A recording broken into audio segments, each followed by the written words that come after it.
There are plenty of attractions to see while you're here in Dublin. In fact, you need far more than a single day or two to see them all. So that being said, here are the major attractions in the city of Dublin. The Guinness Storehouse is one of the most popular attractions in the entire country. The Storehouse showcases the rich history and brewing heritage of Ireland's beloved Guinness beer. The self-guided tour is about 90 minutes long, and I strongly recommend you book your ticket well in advance.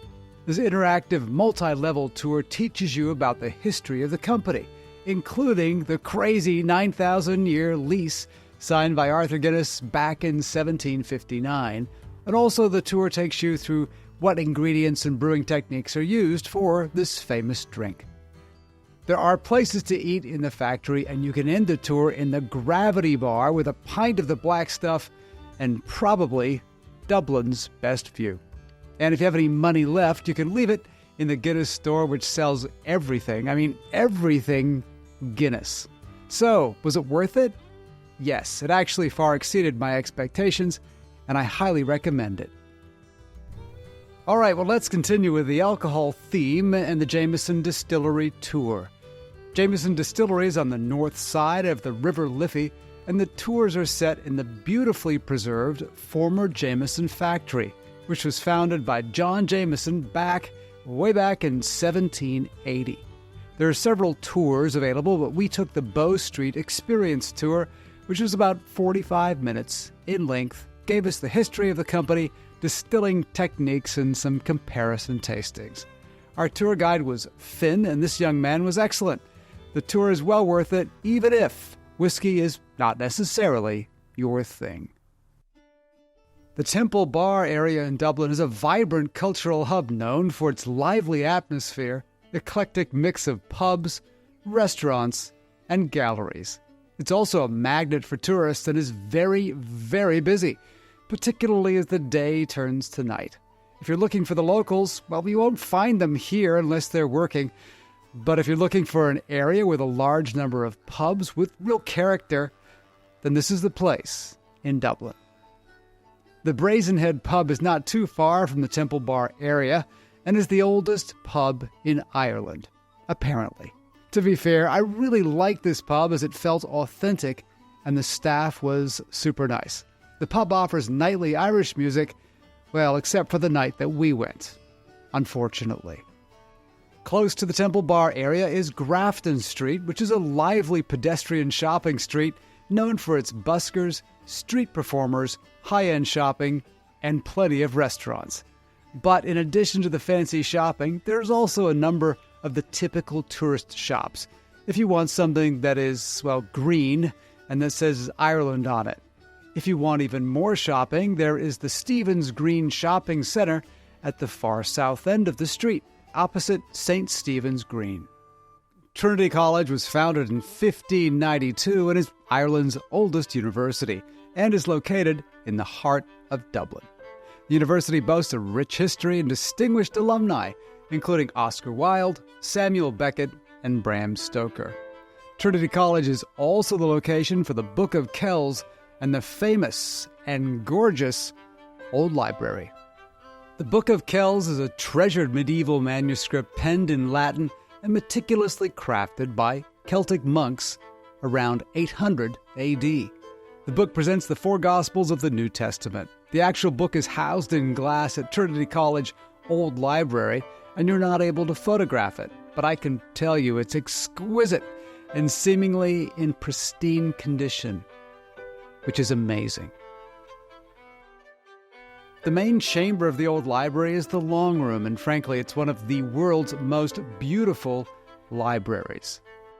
The room is nearly 65 meters in length and is normally filled with 200,000 of the library's oldest books. However, most of these books are not there at the moment, as they're presently undergoing restoration. Also housed in the library is a medieval harp known as the Brian Boru harp. This harp is the oldest of its kind in Ireland and is the logo for a famous beer called Guinness. Visiting the library is included in the tour of the Book of Kells. The appropriately named Epic Irish Immigration Museum offers an impressive journey through Ireland's rich history of immigration. This museum is incredible, and Epic was actually named Europe's leading tourist attraction in 2019, 2020, and 2021. Through interactive exhibits, multimedia displays, and personal stories, visitors trace the global impact of Irish immigrants and their contributions to the world.